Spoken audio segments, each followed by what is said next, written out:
Hi, e-commerce shop owner. So welcome to my TikTok channel. If you're watching me on TikTok Live, if you're seeing me somewhere else, wherever you're at, don't forget to follow my channel so that you can be notified of all of these new videos that I release every single day. We have been in a series talking about hiring a team. And every single day I answer a frequently asked question when it comes to hiring your own team. Today's question is, can you interview independent contractors? And I understand this question a lot because I feel like this is something that people don't talk about often. And I want to answer it short and sweet. Not only can you, but you should hire independent contractors. So let's talk a little bit about that and why it's important to actually interview them before you bring someone on.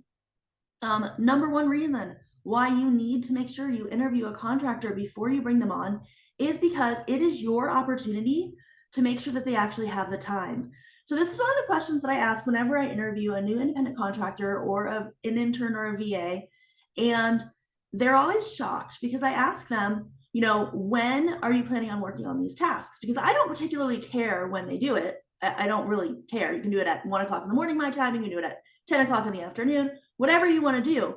But I need to make sure that you can do it because oftentimes I'll have an amount of time that I'm telling them that I want them to work. So for example, let's say I want them to work 10 hours.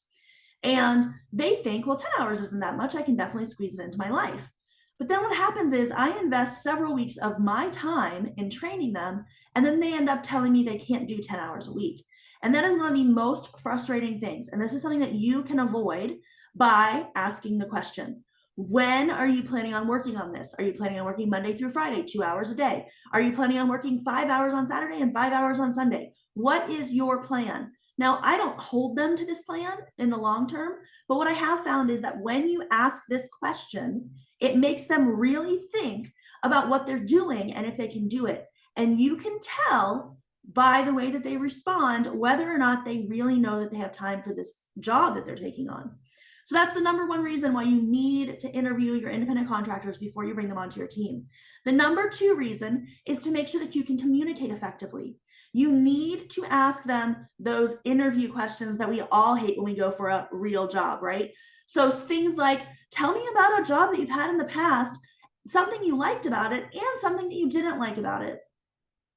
This is a chance to make sure that they actually speak the language, especially if you're dealing with someone from overseas, like from the Philippines, or if you're doing something with someone from Africa or somewhere else that maybe English isn't their first language. This is an opportunity for you to make sure they understand you and that you understand them. And this can simply be a barrier as far as accent. I have interviewed people before where I literally cannot understand what they're saying.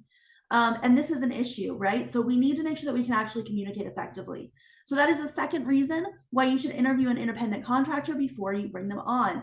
I have one more reason. The third reason why you should be interviewing an independent contractor before you bring them onto your team is so that you can get a feel for if your personalities work together. Sometimes I have tried to work with someone and they come across like they know more than I do, like they're not going to take my advice, they're not going to listen to my experience, and I can't work with someone like that. I have to have someone who is willing to offer suggestions, let me hear them, maybe implement them, maybe not. I'm open to taking suggestions from someone else, but also when it comes down to it, understands this is my business and I want things done a certain way. And sometimes people can't manage that. They think that they know more than you, and it makes it impossible to work with them. And oftentimes during the interview process, you can figure this out really quickly. So today we are again talking about building a team for your small business. Our question for the day was, can you interview independent contractors? Short answer, yes, not only can you, you absolutely should interview anyone before you bring them onto your team. And we had 3 reasons. If you missed those, this video will be reposted shortly on TikTok. If you're watching somewhere else, obviously you're already seeing the repost. Don't forget to follow my channel so that you're updated every single time I do one of these videos to help you grow your small business. And I hope to see you tomorrow. Have a great day.